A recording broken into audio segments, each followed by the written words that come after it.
Assalamualaikum warahmatullahi wabarakatuh. Selamat pagi teman-teman. Salam ngarit, salam peternakan. Sukses selalu dimanapun Anda berada.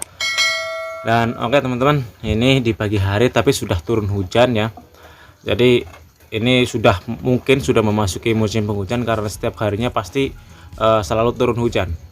Dan saya mengingatkan kembali untuk teman-teman semua untuk selalu menjaga ternaknya, entah itu kelinci, domba, kambing dan lain sebagainya.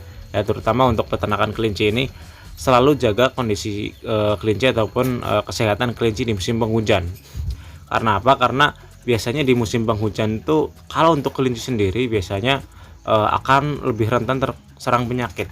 Dan sesuai dengan apa yang akan saya bahas nanti ya, jenis-jenis penyakit yang biasanya menyerang kelinci di musim penghujan dan penyakit yang paling dan sangat berbahaya untuk kelinci. Dan terutama untuk kelinci-kelinci yang seperti ini teman-teman ya, yang sudah mau lepas sapih, dan ini harus teman-teman jaga semaksimal mungkin dan ekstra. Dan oke teman-teman, ini di depan teman-teman ada 3 ekor indukan kelinci saya yang semuanya itu mempunyai anak ya. Ini usianya sudah mau menginjak sekitar berapa ya, 16 hari kalau nggak salah ya, belum 16 hari teman-teman, sekitar 15 harian ya, 14-15 hari ataupun 2 minggu. Dan yang ini sudah menginjak sekitar 18 harian. Dan yang ini teman-teman yang di depan ya, yang jenis red ini sudah menginjak usia hampir lepas sapih. Nah sebentar lagi lepas sapih. Ini ada 6 ekor anakan. Dan kabar gembiranya lagi ya teman-teman, ini 2 ekor kelinci ini sudah mempunyai anak lagi teman-teman. Nah ini periode kedua. Nah begitu cepatnya beternak kelinci ya, menghasilkan anakan ketika kita bisa membagi ataupun merencanakan sesuatu supaya nanti kelincinya itu tetap berproduksi. Nah ini hasilnya teman-teman, anakannya sudah saya sapih ya, saya jual, dan indukannya sudah melahirkan lagi. Ini usianya belum ada seminggu teman-teman. Dan ini dan oke, kita lanjut ya teman-teman. Jadi seperti ini, ketika teman-teman beternak kelinci, entah itu kapasitas kelincinya sudah banyak ataupun kapasitas kelincinya itu masih sedikit, teman-teman itu juga harus memperhatikan kesehatan kelinci terutama di musim penghujan. Nah jagalah kesehatan kelinci di musim penghujan seekstra mungkin ya, semaksimal mungkin. Karena apa? Karena biasanya itu di musim penghujan itu kelinci akan sangat rawan sekali terserang penyakit. Entah itu kelinci yang masih kecil, yang sapihan, yang sudah beranjak remaja, yang sudah siapan, dan kelinci dewasa ataupun kelinci indukan. Nah ketika sudah musim penghujan itu harus teman-teman jaga semaksimal mungkin. Karena penyakit-penyakit yang biasanya menyerang kelinci di musim penghujan itu penyakit yang menurut saya paling berbahaya dan bisa mengakibatkan kematian. Nah apa saja sih penyakit yang paling berbahaya itu? Nah yang pertama itu adalah penyakit mencret teman-teman. Nah penyakit mencret itu termasuknya penyakit yang menurut saya berbahaya, karena saya sering mengalami dulu ya, awal-awal saya beternak sering mengalami ketika saya belum mengerti cara penanganan mencret itu seperti apa. Dan ketika musim penghujan kelinci saya itu banyak sekali yang mencret, dan terutama itu yang sapihan ya, yang daya tahan tubuhnya masih lemah, jadi gampang sekali terserang penyakit dan bisa mengakibatkan kematian. Nah itu teman-teman, jadi sebisa mungkin teman-teman itu harus mengetahui apa sih penyakit mencret itu, nah penyebabnya itu karena apa, dan terus penanganannya itu seperti apa. Nah jadi ini teman-teman harus tahu teman ya. Jadi ketika kelinci teman-teman mengalami hal serupa itu, teman-teman sudah siap siaga untuk mengobati ataupun mencegahnya. Jadi seperti ini. Yang pertama adalah apa sih penyakit mencret itu? Nah penyakit mencret itu biasanya penyakit yang menyerang alat pencernaan kelinci ya, biasanya ya karena ada bakteri yang menyerang ataupun semacamnya, dan ada karena pakan yang biasa diberikan ke kelinci itu kadar airnya terlalu tinggi. Nah itu bisa menyebabkan kelinci itu mencret. Nah terus penyakit mencret itu bisa dideteksi ketika kelinci itu buang air besar dan kotorannya itu lembek.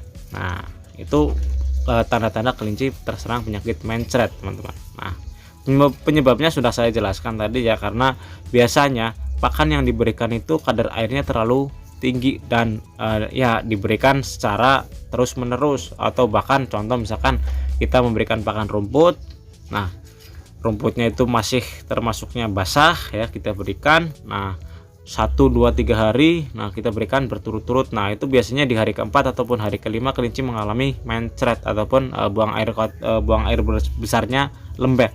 Nah, itu kita bisa mendeteksinya karena termasuknya sangat mudah ya mendeteksi kelinci terserang penyakit mencret. Nah, tapi teman-teman ya, penyakit mencret bisa kita cegah ya. Nah, cara pencegahannya itu termasuknya cukup simple. Nah, kalau kita mau mencegahnya dengan cara yang lebih baik. Cukup simpelnya karena apa? Karena kita cukup memberikan pakan yang kadar airnya itu sangat rendah ataupun contoh pakan kering lah misalkan ya. Misalkan kayak kita berikan pelet ataupun kita berikan pakan-pakan yang lain seperti campuran konsentrat dan jagung giling ya yang kadar airnya rendah ataupun pakan kering. Nah, itu bisa mencegah kelinci terserang mencret. Nah, itu teman-teman. Jadi sebenarnya cara pencegahannya itu mudah. Jadi seperti itu. Nah, untuk cara pengobatannya, cara pengobatannya itu termasuknya ya cukup simpel juga ya. Tinggal kalau sudah terjadi gejala ya, gejala kelinci itu terserang mencret, nah cukup kita ganti pola pakannya. Pakan yang tadinya basah kita beri ganti dengan pakan yang kadar airnya rendah ataupun pakan kering, terus kita berikan obat mencret ya. Bisa teman-teman berikan obat mencret untuk hewan ataupun juga bisa obat mencret untuk manusia. Kalau untuk obat mencret untuk manusia sendiri, teman-teman harus cermat dalam memilih ya, supaya nanti kelincinya tetap aman. Nah, dan itu teman-teman. Jadi sebisa mungkin teman-teman harus cermat. Nah, karena ketika kelinci sudah terserang mencret dan mencretnya itu sudah sangat parah dan kelinci sudah tidak mau memakan makanannya, itu biasanya berakibat ataupun berujung pada kematian kelinci. Nah, itu sangat berbahaya sekali teman-teman.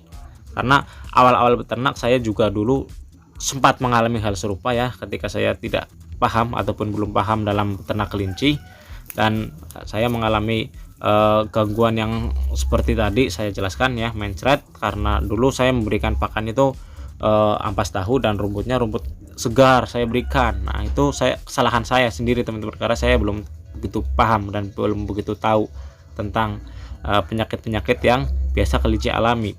Dan belajar dari pengalaman itu saya ubah pola pikir saya ya, bagaimana supaya kelinci itu tidak gampang terserang mencret, dan hasilnya seperti tadi yang saya jelaskan ya. Berikan pakan yang sebisa mungkin kadar airnya itu rendah ataupun serendah mungkin, bahkan paling bagus itu adalah kadar pakan kering. Nah, tinggal kita berikan air minum aja ya, kita sediakan air minum. Nah, nanti itu sudah cukup untuk kelinci. Nah, ini menuju penyakit yang kedua ya, yang paling sekali berbahaya untuk kelinci sendiri adalah kembung teman-teman. Nah, kalau untuk kembung sendiri saya masih masih belum benar-benar bisa untuk pengobatannya. Tapi kalau untuk pengobatan untuk masih dalam gejala ya, kalau untuk masih dalam gejala itu saya masih bisa mengobati. Tapi kalau sudah gejalanya sudah parah, itu saya sangat kesulitan sekali untuk mengobati, karena saya sudah pernah mengalami itu sendiri karena kelalaian saya ya. Jadi seperti ini teman-teman, kembung itu biasanya disebabkan karena ada beberapa hal ya yang bisa menyebabkan kembung. Yang pertama adalah suhu ruangan yang cenderung dingin ya, apalagi di musim penghujan. Udara yang masuk ke dalam kandang itu biasanya langsung menerpa kelinci ya. Jadi udara dingin yang masuk ke dalam kandang itu biasanya langsung menerpa kelinci sehingga kelinci itu kedinginan. Nah, itu bisa mengakibatkan kembung. Itu yang pertama. Dan yang kedua adalah ketika di malam hari dengan suhu udara yang dingin, terus pakan yang kita berikan itu kurang. Nah, biasanya kelinci itu mengalami masuk angin ya, karena pakannya kurang. Terus contoh misalkan kayak jam 7 kita berikan makan ya, jam 7 malam, jam 10 sudah habis. Nah, dari jam 10 sampai paginya lagi kita berikan makan, itu kan jangka waktunya masih sangat panjang ya. Nah, itu kelinci sudah tidak memakan lagi dan suhu udaranya dingin. Nah, bisa mengakibatkan kelinci itu kedinginan teman-teman, kedinginan yang berujung itu masuk angin ya, dan kelincinya mengalami kembung. Nah, itu bisa menjadi penyebab yang kedua. Nah, itu teman-teman. Jadi sebenarnya penyebab kembung ya tergantung kitanya ya, supaya menyeting kandangnya seperti apa dan pakannya seperti apa. Nah, itu penyebab kembung. Nah, untuk cara pencegahannya ya, terutama yang pertama ya, suhu ruangan sebisa mungkin udara yang masuk ke dalam kandang ya, udara yang masuk ke dalam kandang, terutama udara malam hari yang biasanya dingin, itu jangan sampai langsung menerpa kelinci. Nah, sebisa mungkin ya berikan penghalang dulu supaya nanti udaranya itu tidak langsung menerpa kelinci. Contoh diberikan banner ataupun ya kandangnya yang kandang tertutup seperti itu teman-teman.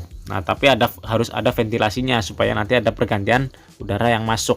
Nah itu teman-teman, itu yang pertama. Dan yang kedua, nah berikan pakan yang cukup ya, dari contoh misalkan dari pukul 7 malam ke pakan pukul 7 pagi. Nah itu pakannya harus cukup. Nah maka dari itu saya sudah pernah menjelaskan bahwa kelinci, pakan pagi untuk kelinci dan pakan malam untuk kelinci itu jangan disamakan.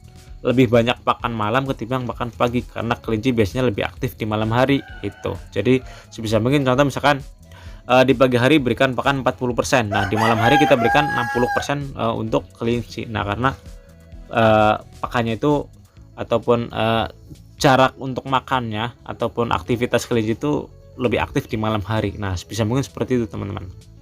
Nah itu cara pencegahannya ya. Dan untuk cara pengobatannya, nah ini menurut saya paling penting teman-teman.